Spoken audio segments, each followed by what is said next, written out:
What is the all-seeing eye? Is it real? Or is it just a metaphor? Does it represent God or Satan? Does the all-seeing eye really see everything, even if it doesn't want to?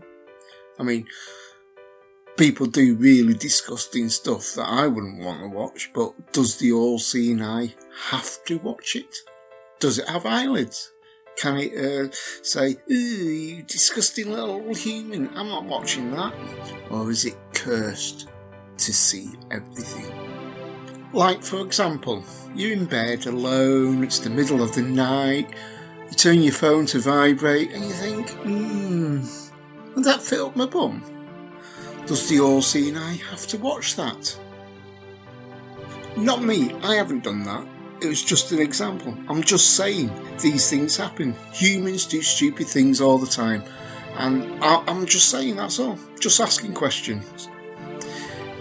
Is the all-seeing eye... Now, hang on a minute. I know some of you are thinking, why pick that example if I haven't done it? Which I haven't. I haven't done that. But you do hear stories of people going to hospital because they've got something stuck up their backside. I'm not saying that it's always something perverted. It doesn't have to be.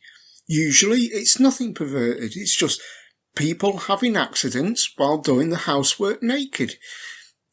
It's easily done, but it's never happened to me, and it never will. Fingers crossed. No, I'm just asking the question. Does the all-seeing eye have to watch that? Does it want to watch that? Does it have eyelids to close? Or can it look away? I don't know. I'm just asking. That's all. Right. Okay. Is the all-seeing eye just symbolism? A symbolism that appears everywhere in all of our lives. For most, it goes unnoticed, seen and disregarded as nothing more than decoration. But to some, a small minority, the all-seeing eye is very real, worshipped as if a god, and shown to the masses like a secret only they know, hidden in plain sight. Let's start off with some context. For those who worship the all-seeing eye, the world is organised into a pyramid system. That is the social, political and economic structure of all societies around the world belong to and are structured into a pyramid control system. Most of us, most of the 7 billion people on Earth belong at the bottom of the pyramid. We're considered the slaves, the uneducated masses, ignorant to the true structure and power of this reality. Happy little morons, easily controlled to accept crumbs from the grand table of the elites we all serve. So it's bottom heavy, obviously. You know, as a pyramid goes, looks a bit weird. A bit like the bent pyramid. Not a right angled triangle anyway. Probably should be called. Not called, redesigned. Right. If you find yourself in this group, then you're at the bottom of society. The producers who produce stuff, the movers who move stuff, the entertainers and prostitutes, churches and armies, waiters and waitresses. We are all at the bottom of this pyramid structure, and we're all distracted by competition, conflict, the struggle of existing within this hierarchy. These things distract the vast majority of ever realising they are in a control structure.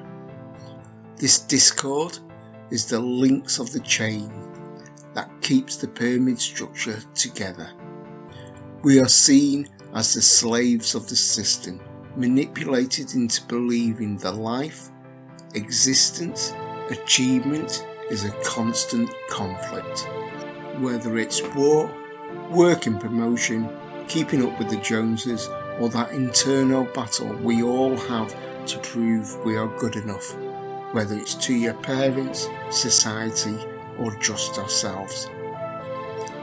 A lot of effort is put into the manipulation of the delusion that a global pyramid structure doesn't exist. Above the slaves are the slave masters. These are still slaves, but their role within the pyramid structure is to keep the slaves producing and moving. They achieve this mainly through illusion.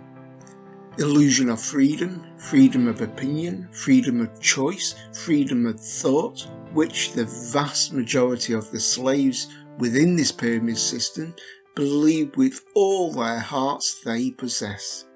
And until they come to the realization it's just an illusion, then they have no chance of reclaiming their true thoughts, opinions, and choices. Above these are the servants, again just slaves, but so deluded to think they are special because they know a secret unknown by all those who dwell below them. But they are just slaves like the rest of us. Puppets with fancy strings. Above them are the messengers, and above the messengers is the all-seeing eye, the pinnacle of the pyramid, the controller of all those who dwell below. So this raises some questions, and the obvious one, how does it communicate with those that dwell underneath it? Does it blink Morse code? Are we being misled? Is it really the all-seeing eye and a mouth? Or is it like a deaf-dumb person with no hands, so it can't do sign language? How was it born or created? An eyeball existing on its own sort of destroys the evolutionary theory. Can you imagine giving birth to it? I'm sorry, there's a few complications during the birth. I've got some good news and bad news. The baby's alive, but it's just an eye. Oh my god, that's awful! No, sorry. That was the good news. What? That was the good news? What's the bad news? It's blind. So how would it communicate? Helen Keller, for example, she was deaf, dumb and blind.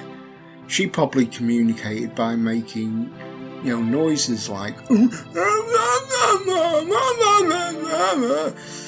can the all-seeing eye do that?